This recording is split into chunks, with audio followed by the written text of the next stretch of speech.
My name is William Tatum. I am the son of Thelma Gourdin Tatum. Her brother, Edward Oval Gourdin, was a great Harvard scholar, athlete, lawyer, soldier, judge, and Olympian. He's been well hidden these last 92 years. His world record remains at Harvard University, established on July 23, 1921.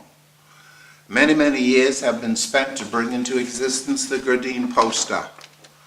And in this poster, you see the photographs that were given to me by my mother when he set the NCAA record.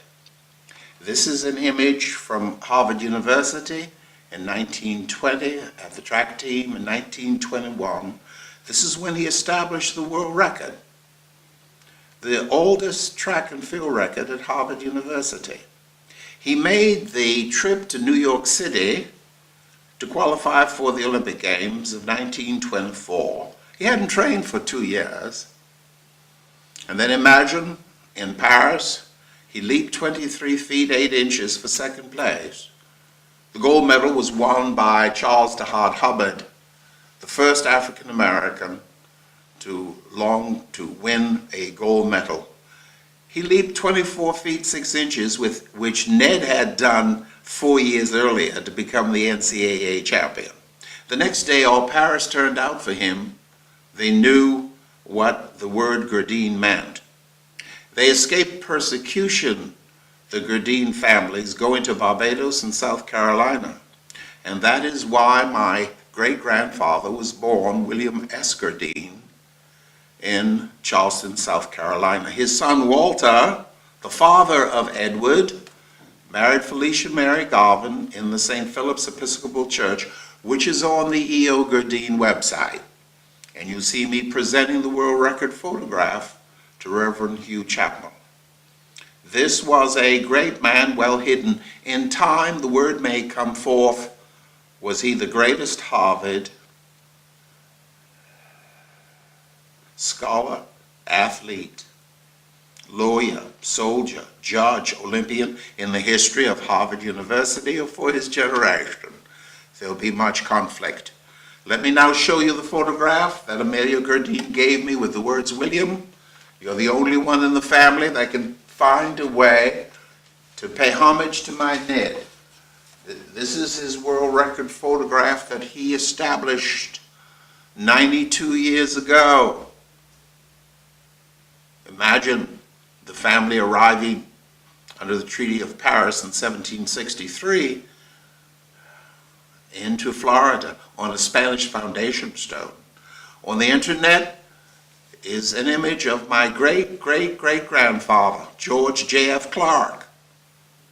He fell in love with Flora, so I come from love because she gave him my great-great-grandmother, Felicia Leslie Clark, and 7 sons raised as free people of color. Great individuals have emerged from my family.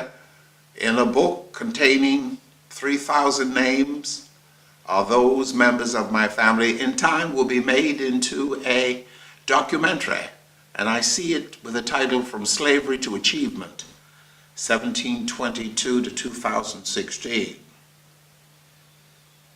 Charles Herbert Garvin, surgeon, 1889 to 1980. First African American commissioned in the First World War, the fourth president of Alpha Phi Alpha. Those men formed Cornell University in 1906, a great fraternity. I don't quite know if it's 200,000 or 300,000 brothers, but Ned Gourdin was the first Alpha brother to win a medal in an Olympic Games. They shall never forget him. Let me now show you the photograph that I secured from the Harvard Imaging Laboratory. It shows Ned Gourdin as the first Negro being sworn in as a Superior Court judge with Thurgood Marshall in the background.